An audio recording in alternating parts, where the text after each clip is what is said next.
Bismillahirrahmanirrahim. Assalamualaikum warahmatullahi wabarakatuh. Innal hamdalillah nahmaduhu wa nasta'inuhu wa nastaghfiruh wa na'udzu billahi min syururi anfusina wa min sayyiati a'malina. May yahdihillahu fala mudilla lahu wa may yudlil fala hadiya lahu.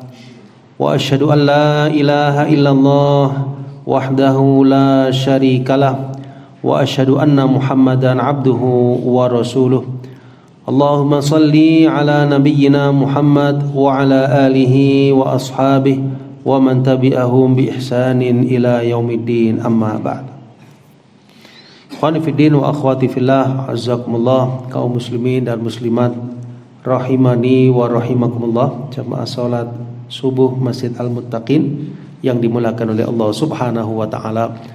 Alhamdulillah, pertama-tama marilah kita bersyukur kepada Allah Subhanahu wa taala karena di hari yang cerah ini, hari Jumat tanggal 13 Rabiul Awal 1445 Hijriah, kembali kita dipertemukan dalam keadaan sehat walafiat. Semoga segala kenikmatan yang Allah anugerahkan semakin menambah kualitas iman, takwa dan amal soleh kita.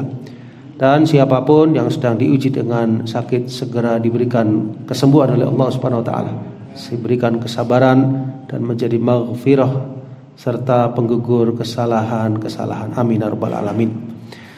Kita akan melanjutkan jemaah sekalian pembahasan dari kitab Ad-Durrah Al-Mukhtasarah fi Mahasin Ad-Din Al-Islami, ya, yang mana pembahasan kitab ini sama sekalian secara umum, ya, mengkaji kitab itu banyak manfaatnya, ya, meskipun butuh kesabaran, ya, sama sekalian dalam mempelajarinya secara bertahap, ya, perlahan, tapi insyaallah banyak faedahnya. Di antaranya kita mengetahui runutan dari awal hingga akhirnya.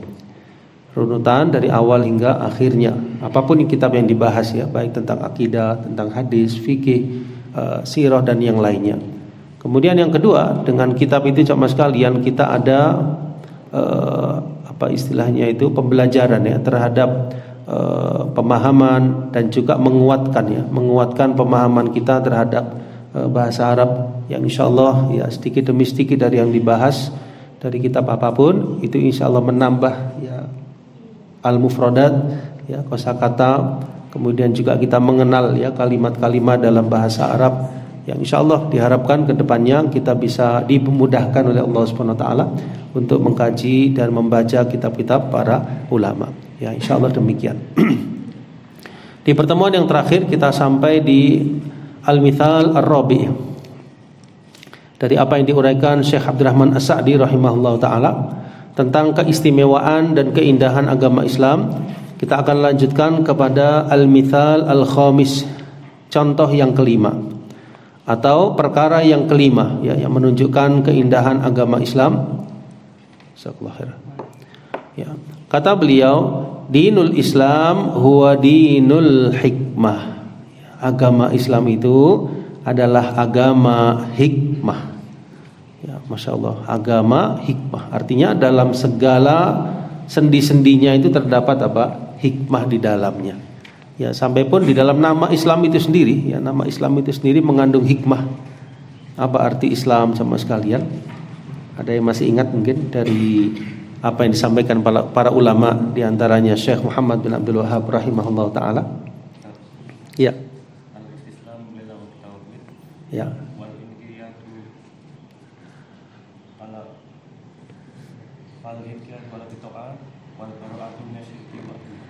Ya, Masya Allah, benar sekali, ya. Jadi Islam itu al-islamu lillahi, al-istislamu lillahi bitauhid, ya, wal inqiyadu lahu bitta'ah wal bara'atu minasyirki wa ahli. Islam itu istislam, ya, sikap kita berserah diri. Islam artinya istislam, sikap kita berserah diri, pasrah kepada Allah Subhanahu wa taala, bitauhid dengan mentauhidkannya. Berserah diri, pasrah kepada Allah dengan mentauhidkannya. Yang kedua, wal inqiyadu lahu bitta'ah. Sikap kita inqiyad, ya, tunduk kepada Allah dengan mentaatinya. Ya, salat misalnya, puasa dan ibadah-ibadah yang lain kita tunduk kepada Allah, apapun yang diperintahkan kita laksanakan. Yang ketiga, wal bara'atu minasyirki wa ahlihi. Kita baro'ah, ya, baro'ah berlepas diri dari kesyirikan, wa ahlihi, dan para pelaku kesyirikan.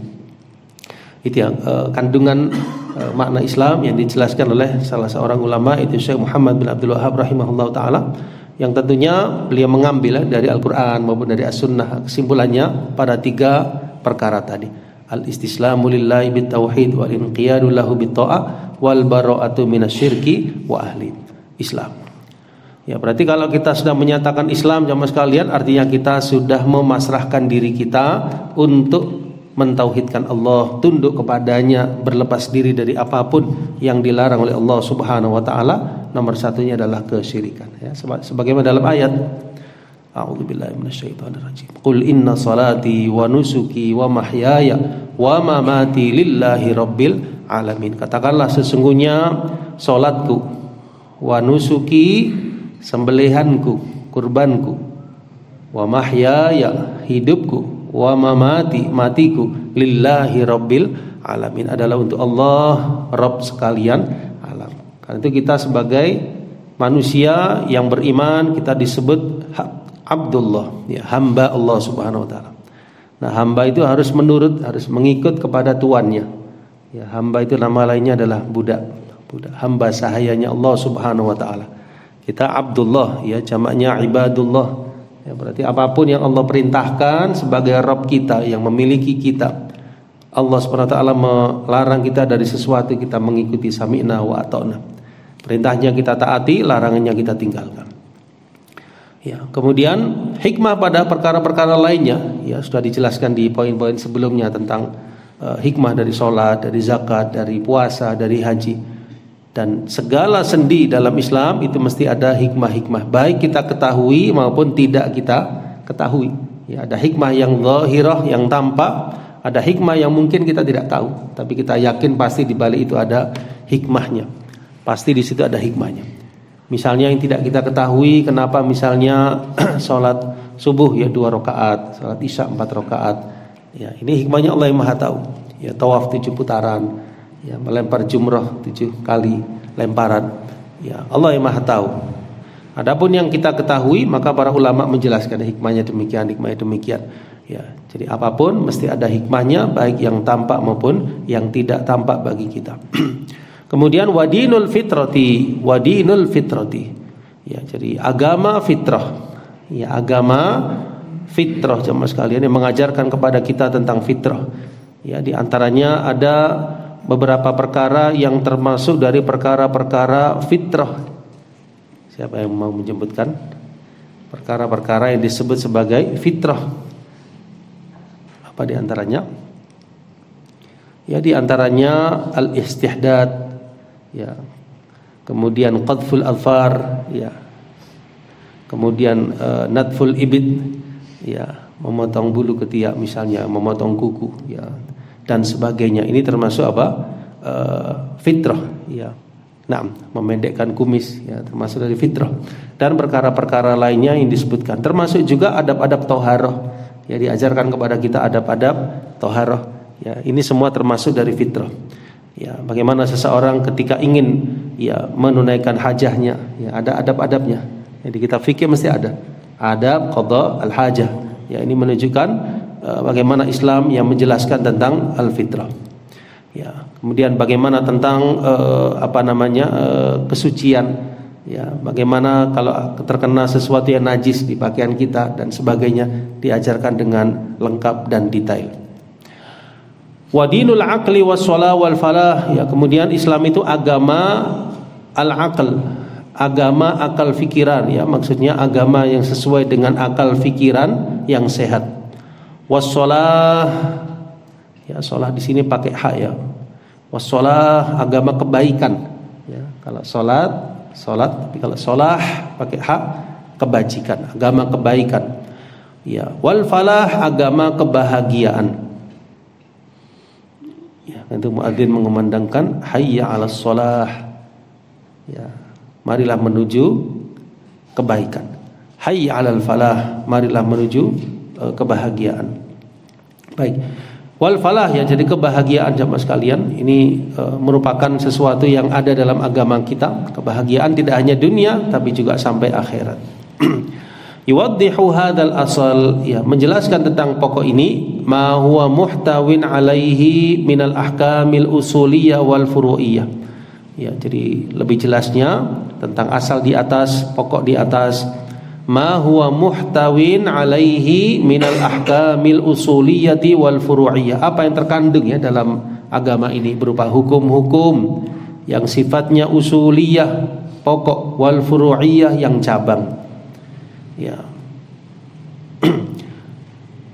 Allati taqbaluhal fitaru wal uqul, yang diterima oleh fitor, ya, fitor itu jamak dari fitrah wal uqul, akal-akal fikiran. Wa tanqadu laha biwazi'il haqqi was-shawab, ya, wa tanqad, ya, tunduk kepadanya, biwazi'il haqqi was-shawab, ya, dengan nilai-nilai kebenaran, ya, al-haq was-shawab. Wa ma hiya alaihi minal ihkam, dan apa yang ada di atasnya berupa ihkam, ya, berupa penjelasan-penjelasan dan peneguhan-peneguhan. Wa husnil intidham, ya, dan kebagusan, ya, al-intidham, aturan-aturan yang ada dalam agama kita. Ya, segalanya diatur, ya, dalam agama kita jemaah sekalian. Ya, sampai pun, ya, burung yang terbang di atas itu ada ilmunya, ya, dalam agama kita dijelaskan. Ya, mulai dari kita bangun tidur sampai tidur kembali dijelaskan apa yang mesti dilakukan. Aturannya sempurna, baik secara pribadi, ya, berkeluarga, bermasyarakat, sampai pun bernegara.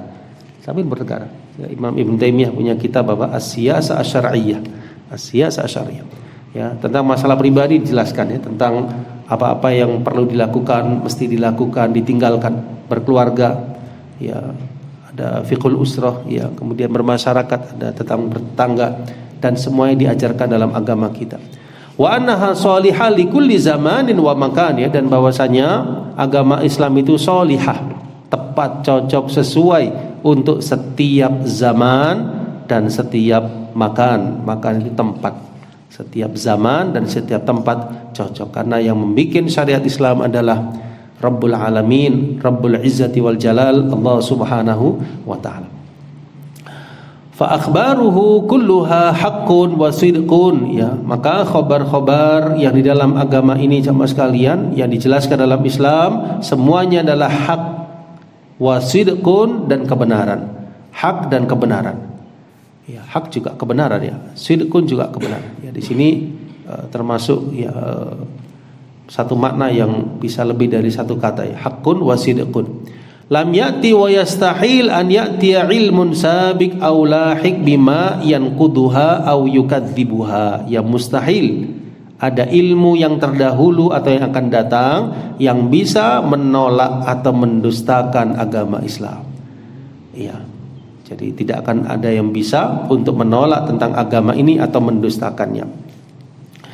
Ya, karena seandainya ada yang mendustakan atau menyerang tentang agama ini sama sekali, pastilah dari hawa nafsunya, ya, pastilah dengan hujah-hujah yang batil, gitu, ya, bukan dengan hujah yang hak, bukan dengan sesuatu yang benar, tapi dengan kebatilan, dengan hawa nafsu, ya, dengan keinginan yang tidak baik, ya.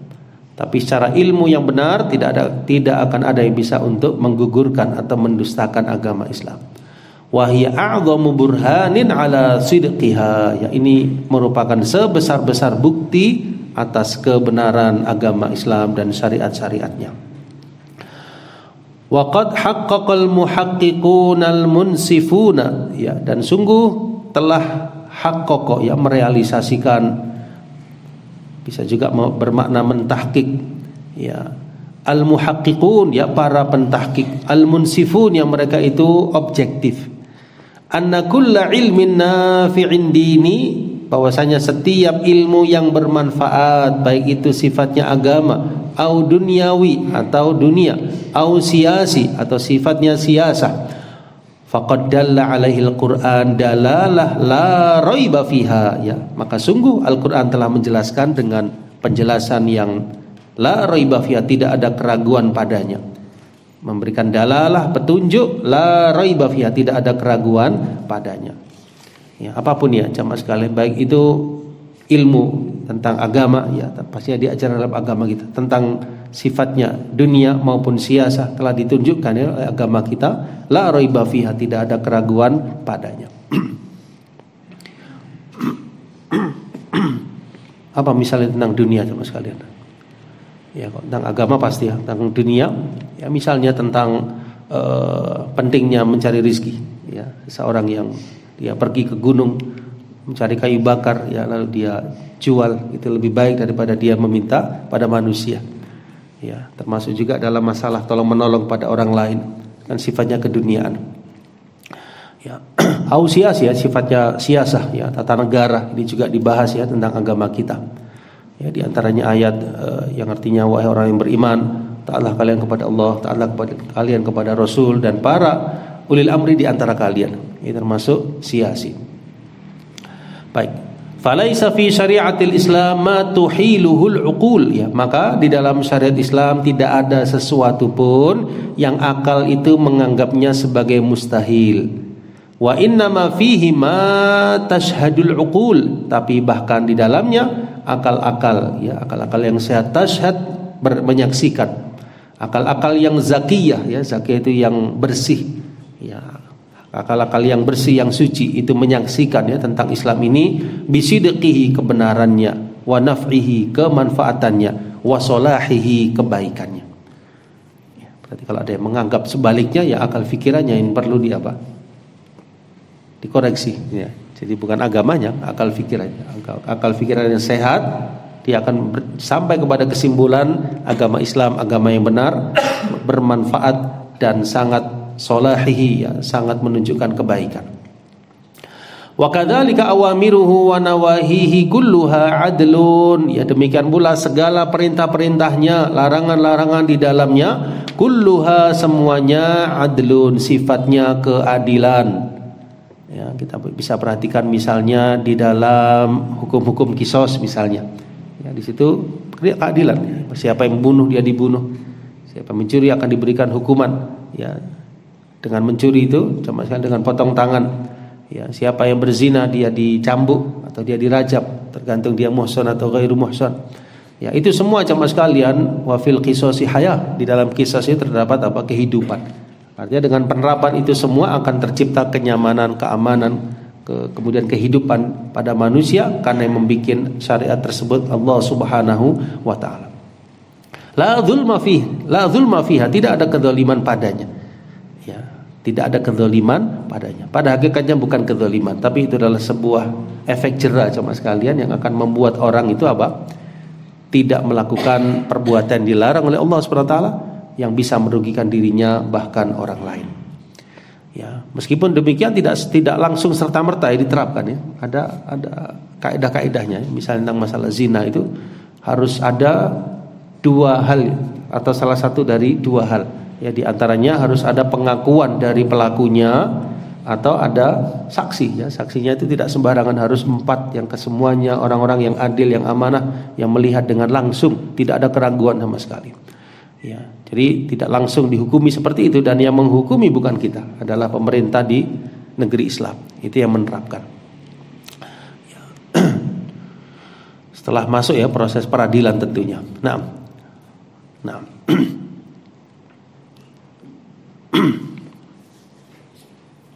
Apalagi misalnya contoh keadilan jemaah sekalian, ya banyak sekali dalam Islam prinsip-prinsip keadilan. Ya, di antaranya dalam fadhal. Antum angkat tangan, Mustafa? Oh tidak, saya angkat tangan. Ya, termasuk juga dalam pembagian harta rampasan perang. Ya, itu juga ada tata cara pembagiannya sama sekalian. Di antaranya 4/5 dibagikan kepada mujahidin. Ya, 1/5 lillahi wa rasulih. Ya, kemudian juga dalam masalah hukum-hukum waris. Ya, kita perhatikan di situ bagaimana adilnya agama Islam. Dan dalam segala aspek ya dalam Islam, di situ tampak keadilan, karena yang membuat adalah Allah Subhanahu wa taala. Fama amara bi syai'in illa wa huwa khairun khalis. Ya, tidaklah dalam Islam ini diperintahkan kita terhadap sesuatu kecuali perkara itu pasti khair, yang baik, khalis, murni baiknya. Murni baiknya. Ya, khairun khalis, semata-mata kebaikan. Semata-mata kebaikan, tidak ada keburukan. Au rajih, atau khairun yang melebihi dari keburukan. Khairun khalis atau rajih, atau kebaikan yang lebih. Wa ma naha illa 'anis syarril khalis, tidaklah dilarang kita sesuatu dari keburukan. Saya ulangi, tidaklah dilarang dari sesuatu illa 'anis syarril khalis, kecuali dari keburukan yang nyata, yang murni keburukannya. Atau kemungkinan yang kedua, alladzi mafsadatuhu tazidu ala maslahatihi. Kemungkinan yang kedua, keburukannya melebihi kebaikannya. Keburukannya melebihi ala kebaikannya. Ya, mungkin ada kebaikannya tapi keburukannya lebih besar, dilarang. Oh, ini ada kebaikannya tapi keburukannya lebih besar, Islam melarang. Sama sekalian. Ya, seperti misalnya syurbul khamr, yang dilarang dalam agama kita, ya, nyata haramnya. Ya, demikian. Jadi keburukannya murni atau lebih besar daripada kemaslahatannya. Wa kullama tadabbara al-labibu ahkamahu, dan siapa orang yang merenungkan, mentadaburi, siapa yang labib, ya, labib itu orang yang cerdas, orang yang faham dengan cepat, gitu bahasa kitanya, al-labib. Dalam syair itu wal labibu bil isyarati yafhamu, ya, seorang labib itu dengan isyarat saja sudah faham. Orang apa? Berarti cerdas, ya, orang yang labib itu. Dalam syair dikatakan orang yang labib itu, ya, jangankan ucapan atau tulisan, dengan isyarat saja dia sudah nangkap, sudah faham. Itu wal labibu bil isyarati yafhamu. Ya, jadi tadabbarul labib, seandainya orang yang labib itu merenungkan ahkam, hukum-hukum dalam Islam, izdada iman, akan bertambah imannya dengan asal atau pokok ini. Wa alima annahu tanzilum min hakimin hamid, dan dia akan semakin yakin, semakin sadar bahwasanya Islam, syariat-syariatnya memang diturunkan dari yang maha bijaksana lagi maha terpuji. Nah, insyaallah demikian, ya, mithal al-khamis. Ya, kita lanjutkan satu lagi, al-mithal as-sadis, ya, contoh yang keenam. Masyaallah. Maja bihi hadzal din minal jihad wal amri bikulli ma'ruf wan nahyi an kulli munkar, ya. Apa yang ada dalam agama kita ini termasuk keistimewaannya berupa adanya syariat jihad. Nah, ini juga keistimewaan dalam agama kita, adanya syariat apa? Al-jihad, ya. Di sini saya kutipkan dari salah satu kitab fikih, ya. Al-jihad itu jamaah sekalian secara bahasa badlul juhdi wat taqah wal wus'i. Ya, jihad itu adalah mengerahkan al-juhd, ya, upaya kita, wat taqah, kemampuan, wal wus', kelapangan kita. Ini secara etimologi, ya, atau secara bahasanya, mengerahkan segala daya dan upaya yang kita miliki.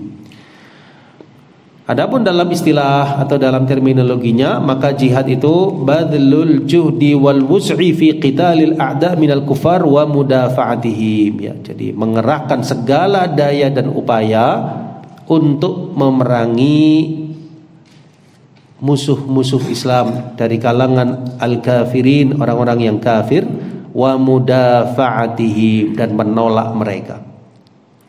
Ya, dan menolak atau menjauhkan gangguan mereka. Ya. Jihad ini jamaah sekalian disebut dzirwatu sanamil Islam. Ya. Jadi puncak dari Islam. Ya, ibaratnya unta itu ada punuknya. Nah, punuknya itu adalah jihad. Ya.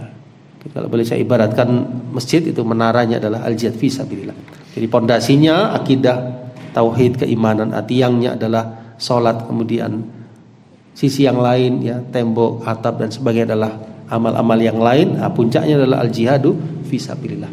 Nah, kenapa di puncak jamaah sekalian? Karena jihad itu jamaah sekalian seseorang tidak akan bisa sampai kepadanya, ya, kecuali dia di atas pondasi yang kokoh, di atas tiang yang kokoh, di atas bangunan yang kokoh. Nah, di situ puncaknya adalah al-jihadu fi sabilillah.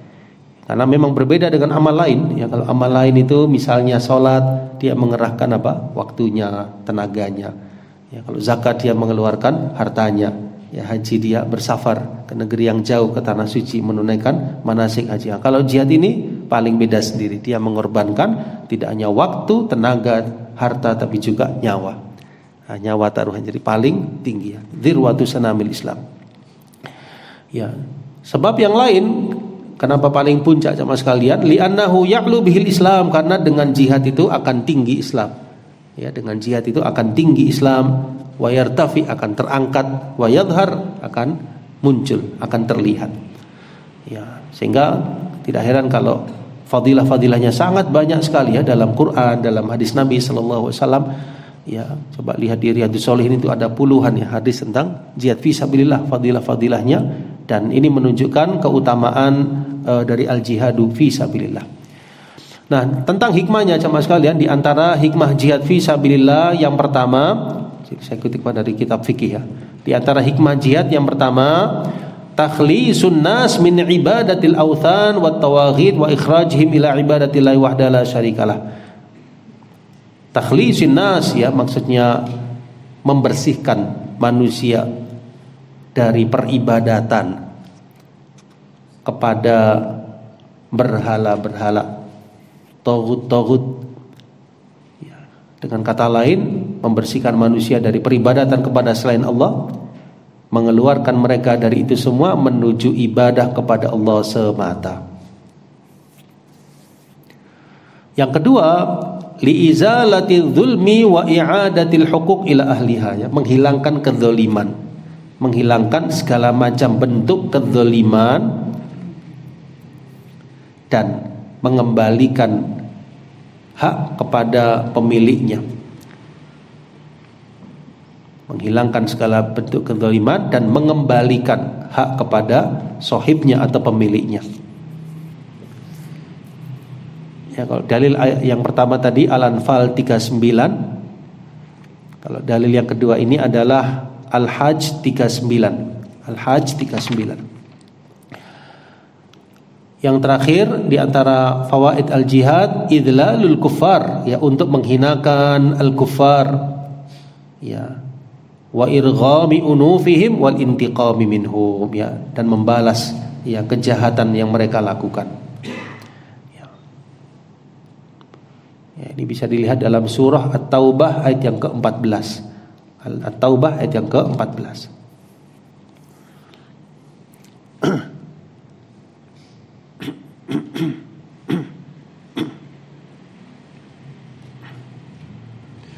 Nah, jihad itu tidak sembarangan ya jemaah sekalian, ya, bukan tindakan pribadi ya. Jadi tidak boleh kita melakukan sesuatu lalu mengatasnamakan jihad karena ide pribadi, inisiatif. Tidak, ini adalah arahan ya pemimpin kaum muslimin, ya, pemimpin kaum muslimin, arahan ulama, yang mana itu semua ada adab-adabnya, ada kaedah-kaedahnya.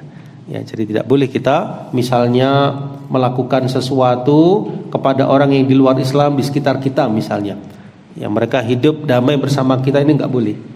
Ya, jadi tidak boleh menyakiti orang-orang kafir yang mereka itu zimmi atau muahad atau musta'man. Ya, zimmi itu yang hidup damai bersama kita atau ada perjanjian dengan pemerintah kaum muslimin, tidak boleh disakiti. Ya, hidup damai bersama kita. Atau tiba-tiba ada orang ya datang ke tempat ibadah orang yang di luar Islam lalu dia nggak boleh. Ya, ini bukan termasuk al-jihad fi sabilillah. Jadi ada ketentuannya, ada adab-adabnya. Ada hal yang mesti diketahui ya kapan dia berjihad fi sabilillah. Nah, di antara hal yang dijelaskan oleh para ulama, jihad itu menjadi yata'ayyan ya, menjadi jihad itu mesti dilakukan jamaah sekalian dalam keadaan sebagai berikut. Yang pertama, idza hajamal a'da bilad al-muslimin wa nazalu biha aw hasaruha ta'ayyana qitaluhum wa daf'u dararihim ala jami' afradil muslimin. Kalau datang musuh, yang musuh datang kemudian ke negeri Islam ingin mencaplok daerah tersebut, ingin ngambil alih ya wilayah kaum muslimin tersebut, ya, maka di sini apa yang bisa dilakukan kalau bukan jihad? Ya, al-jihad solusinya, gitu ya. Jadi ketika ada musuh-musuh Islam mendatangi salah satu negeri kaum muslimin ingin ngambil, ya, bukan ingin tinggal damai di situ, tapi untuk ngerampas hak mereka untuk ngambil wilayah tersebut, maka di sini wajib al-jihad fi sabilillah. Ya, tentu dengan perintah ya pemimpin kaum muslimin. Yang kedua, idza hadarul qital, ya kalau seseorang itu sudah di medan jihad, ya sudah di medan jihad jemaah sekalian, maka dia pantang untuk lari dari medan perang. Ya kan termasuk salah satu kabair itu apa? Lari dari medan perang. Kalau sudah di medannya dalam keadaan kondisi berjihad bersama kaum muslimin, misalnya di dahulu perang Badar, perang Uhud dan sebagainya, pantang untuk mundur. Ya sudah berhadap-hadapan ya kaum muslimin dengan musyrikin, maka pantang untuk mundur. Yang ketiga, yang terakhir, yaitu idza ayyanahum al-imam, ya ketika imam memerintahkan. Imam di sini bukan imam salat ya, maksudnya pemimpin kaum muslimin memerintahkan al-jihad tersebut, maka di sini ya penduduk atau rakyat di negeri tersebut wajib untuk berjihad fi sabilillah. Ya, ini dalilnya At-Taubah 38 sampai 39. 38 sampai 39. Ya. Nah, kalau yang kedua tadi Al-Anfal 15. Al-Anfal 15. Baik. Ya, kemudian ada ya syarat-syarat jihad, nanti dijelaskan lebih lanjut di fikih ya. Itu ada di antaranya Islam, balik ya, jadi tidak wajib atas anak-anak, kemudian berakal, kemudian dzukuriyah, laki-laki bukan wanita. Kemudian hurriyah, di dalam keadaan merdeka, bukan hamba sahaya. Kemudian istitoah, mampu, ya mampu secara harta, secara badan. Kemudian salama minal amrad wal adrar, selamat dirinya dari penyakit dan hal-hal yang memudaratkan. Ya, insyaallah demikian ya beberapa kutipan berkaitan dengan masalah al-jihad fi sabilillah, dan ini termasuk salah satu kelebihan dalam agama kita. Baik, yang kedua kita lihat kitab Ad-Durrah Al-Mukhtasarah. Selain jihad dalam agama kita juga ada syariat al-amru bil ma'ruf wan nahyi 'anil munkar. Ya, kalimatnya wal amri bi kulli ma'rufin wan nahyi 'an kulli munkarin. Ya, jadi perintah, amr itu perintah, bi kulli ma'ruf dengan setiap atau terhadap setiap yang ma'ruf. Nah, ma'ruf itu apa coba sekalian? Di sini saya kutipkan dari kitab yang khusus masalah amar ma'ruf nahi munkar. Ini judul kitabnya Al-Usulul Ilmiyah. Ya, jadi Al-Usul Ilmiyah lil amri bil ma'ruf wan nahyi 'anil munkar, disebutkan, saya sederhanakan ya, ma'ruf itu secara bahasa adalah sukunun nafsi wa tuma'ninatuhu, tenangnya jiwa dan tentramnya jiwa. Ma'ruf itu ketenangan dan ketentraman jiwa.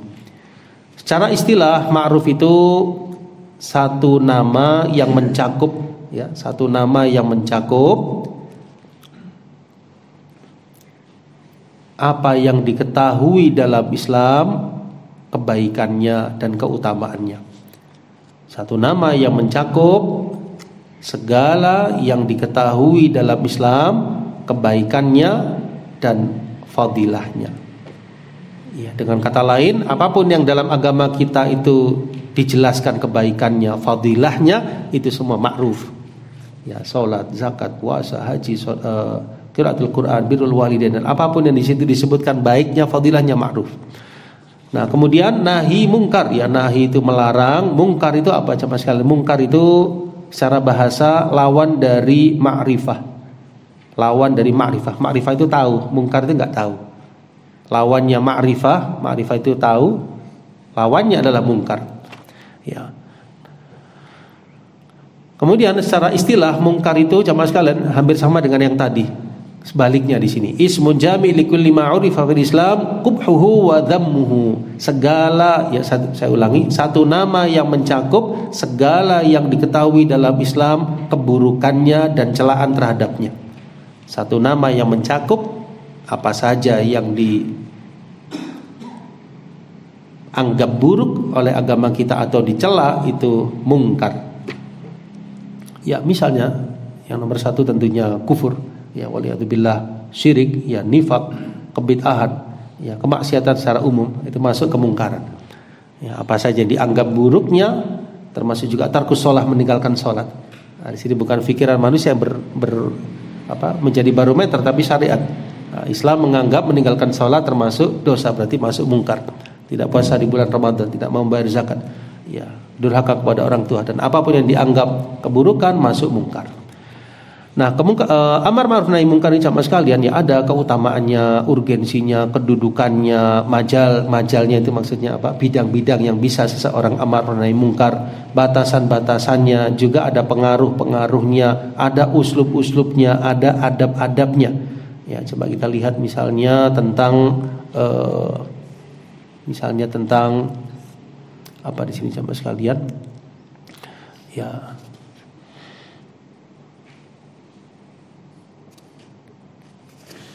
Di sini saya ambilkan tentang manzilahnya, ya kedudukannya di halaman yang ke-100.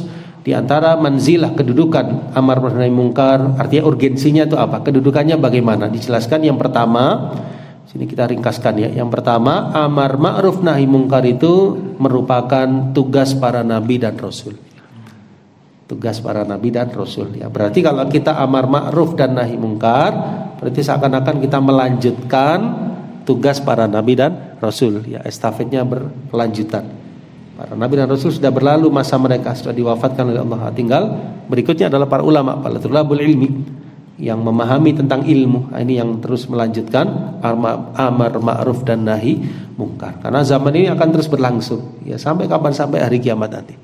Ya, selama seseorang mampu menunaikannya, tentu ada syarat-syaratnya, di antaranya di atas ilmu, harus mengetahui ilmunya terlebih dahulu.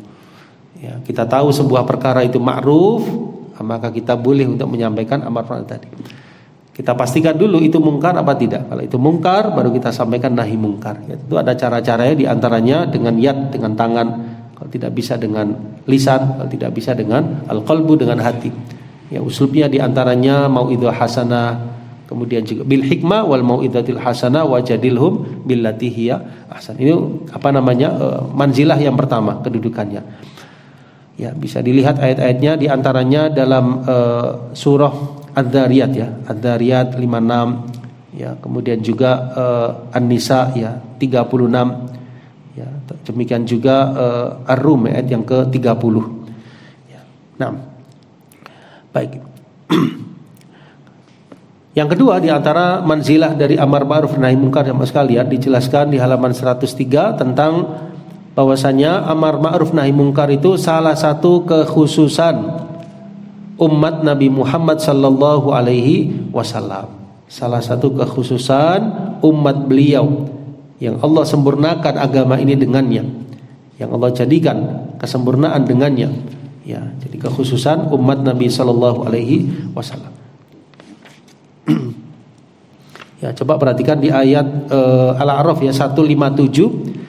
Allah berfirman, alladzina yattabi'una ar-rasulan nabiyyal ummi, ya, mereka yang mengikuti rasul nabi yang ummi, alladzi yajidunahu maktuban, yang mereka dapati ya tentang beliau tertulis indahum, di sisi mereka pada Taurat dan juga Injil, ya'muruhum bil ma'ruf wa yanhahum 'anil munkar. Beliau memerintahkan mereka untuk menyampaikan yang ma'ruf. Beliau memerintahkan mereka terhadap yang ma'ruf dan melarang mereka dari yang mungkar. Wa yuhillu lahumut thayyibat, yang menghalalkan bagi mereka yang baik-baik, wa yuharrimu alaihimul khaba'ith, dan mengharamkan bagi mereka sesuatu yang khabith atau keburukan. Baik. Yang ketiga jamaah sekalian, annal amra bil ma'ruf wa nahy anil munkar wajib min wajibatil ummatil islamiyah. Ya, ini termasuk salah satu kewajiban umat Islam dan salah satu wazifah yang ditunaikan. Ya, ayatnya Ali Imran 110, kuntum khaira ummatin, kalian adalah sebaik-baik umat, ukhrijat linnas, yang dikeluarkan oleh Allah untuk manusia, ta'muruna bil ma'ruf, kalian perintahkan yang ma'ruf, wa tanhauna 'anil munkar, dan kalian larang dari perkara yang mungkar. Yang keempat di antara manzilahnya jamaah sekalian, yaitu kebutuhan manusia akan amar ma'ruf dan nahi mungkar. Ya, benar mereka berbuat dosa, berbuat kesalahan, tapi secara enggak langsung mereka itu butuh, ya butuh ada yang mengamar ma'rufi dan menahi mungkar. Ya, kan orang yang berbuat dosa itu banyak sebabnya, bisa jadi karena jahil, bisa jadi karena hawa nafsu, bisa jadi karena penentangan. Nah, ketika ada amar ma'ruf dan nahi mungkar, kemungkinannya dua. Yang pertama mereka mau mengikuti, yang kedua enggak mau. Ya, tapi yang penting tersampaikan. Ya, tersampaikan amar ma'ruf dan nahi mungkar tadi sesuai dengan kemampuan kita. Nah, bisa jadi di antara mereka ada yang tunduk, ada yang insaf, kemudian kembali ke jalan Allah. Jadi yang keempat, butuhnya manusia terhadap amar ma'ruf dan nahi mungkar, yang mengingatkan mereka terhadap kebaikan. Ya, kadang orang lalai, kadang orang jahil, maka perlu ada yang mengingatkan. Ya, contoh mudahnya tentang sholat misalnya, perlu ada yang mengingatkan tentang wajibnya sholat 5 waktu. Ya, dengan cara yang terbaik, ya mengajak mereka, memperingatkan mereka dari terjatuhnya mereka pada perkara kesyirikan, dosa dan kemaksiatan. Ya, ini diantara urgensinya sama sekalian. Nah, yang terakhir, amar ma'ruf nahi mungkar termasuk ibadah yang paling afdal. Ya, termasuk ibadah yang paling afdal. Nah, baik, kita lanjutkan ke buku kita sama sekalian. Di kalimat selanjutnya kita lanjutkan sedikit ya. Fa innal jihad alladhi ja'a bihi maqsudun bihi daf'u duwanil mu'tadin ala huquqi hadzal din wa ala raddi da'watihi.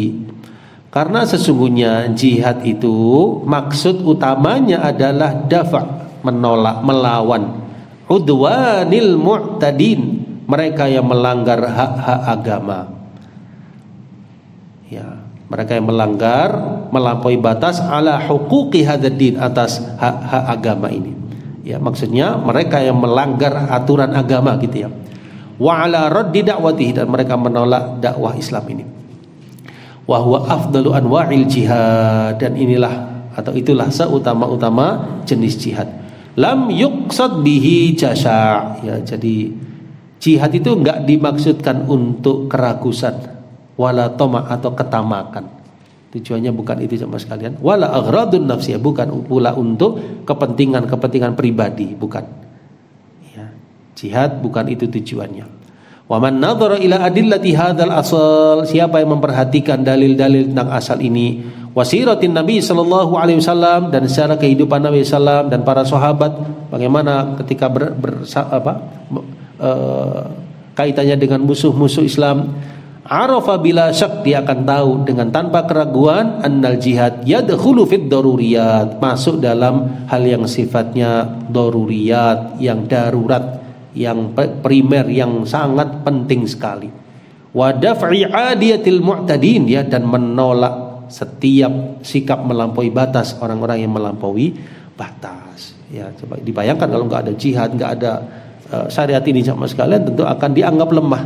Ya, dianggap lemah sebuah negeri kaum muslimin. Ya, dianggap lemah, tidak punya kekuatan, tidak punya haibah, ya, karena tidak ada syariat jihad fi sabilillah. Tapi dalam Islam ada syariat tersebut. Demikian pula kata beliau, amar ma'ruf nahi mungkar lima kana, saya ulangi, lamma kana la yastaqimu hadzal din, ya, ketika tidak lurus agama ini, illa bistiqamati ahli, kecuali dengan lurusnya pemeluknya atas usulnya, pokok-pokoknya dan syariat-syariatnya, wa imtithali awamirihi allati hiya al-ghaya fi shalah, yang mana dengan merealisasikan perintah-perintahnya yang merupakan puncak dalam kebaikannya, wajtinabi nawahihi, dan meninggalkan larangan-larangannya, allati hiya syarrun wa fasad, yang merupakan keburukan dan kerusakan, wa kana ahluhu multazimina li hadhil umur, dan ketika itu pemeluknya mengilzami, meneguhkan, konsisten di atas perkara-perkara tersebut, walikaila tuzayyinu li ba'dihim nufusuhum adh-dhalimah at-tajarri ala ba'dil muharramat, ya, supaya jangan sampai ada yang menghiasi dalam diri mereka sesuatu yang arahnya kedoliman untuk, ya, menerjang sebagian yang diharamkan oleh Allah Subhanahu wa taala, atau wat taqsir min adail maqdur, atau kurang, menyia-nyiakan dalam menunaikan apa-apa yang sifatnya wajibat, hal-hal yang diwajibkan. Wa kana dzalika la yatimmu, dan ini semua tidak akan sempurna illa bi amrin wa nahyin, kecuali dengan ada perintah, ada larangan, bihasabi dzalik, menyesuaikan. Karena dzalika min ajalli mahasiniddin, maka kalau demikian alasan-alasannya, maka berarti ini termasuk apa? Seutama-utama keindahan agama Islam. Wa min a'dhamid daruriyat, dan termasuk perkara yang daruri, yang paling besar, yang paling agung, liqiyamih, untuk menegakkan Islam ini, ya, supaya orang tahu mana yang hak, mana yang batil, mana yang wajib, mana yang sunnah, mana yang boleh, mana yang tidak boleh. Kama anna fi dzalika taqwimal mu'wajjin, sebagaimana itu maslahatnya juga meluruskan orang-orang yang mu'wajjin, yang bengkok, supaya lurus kembali, min ahlihi wa tahdhibihim, mensucikan mereka, wa qam'ihim, dan memaksa mereka, an radha'ilil umur, dari perkara-perkara yang hina atau yang rendah. Wa hamlihim ala ma'aliha, ya, ngajak mereka kepada perkara-perkara yang tinggi, yang mulia. Paragraf terakhir, wa amma itlaqul hurriyati lahum, adapun mengitlakkan, membebaskan mereka semau mereka, wa hum qad iltazamuhu wa dakhalu tahta hukmihi wa taqayyadu bi syara'ihi, padahal mereka sudah berkomitmen 2 kalimat syahadat, sudah berkomitmen di atas Islam dan syariat-syariatnya, membiarkan mereka apapun terserah mereka, ya, sesuka diri sendiri, fa min a'dzami dzulm, maka ini termasuk kezaliman yang paling besar, wad-darar alaihim, dan kemudaratan atas mereka, wa 'alal mujtama, juga kepada masyarakat, khususan al-huquq al-wajibah, khususnya hak-hak yang sifatnya wajib, al-matlubah, yang semestinya syar'an, baik secara syariat, akal fikiran, maupun urfa, maupun kebiasaan dan adat istiadat. Kita cukupkan ya pembahasan kita sampai di poin ini. Kesimpulan yang bisa kita pelajari hari ini, di antara kelebihan agama Islam yang kelima, agama Islam agama hikmah dan agama fitrah, agama kebaikan dan kebahagiaan. Dan yang keenam, al-jihad fisabilillah dan amar nahi mungkar, termasuk 2 keistimewaan dari agama Islam yang nyata kemaslahatannya. Wallahu taala alam bisawab. Demikian insyaallah. Barangkali ada yang kurang jelas dari uraian tadi. Insyaallah untuk yang ke-7 kita sambung di pertemuan mendatang biiznillah taala. Nah.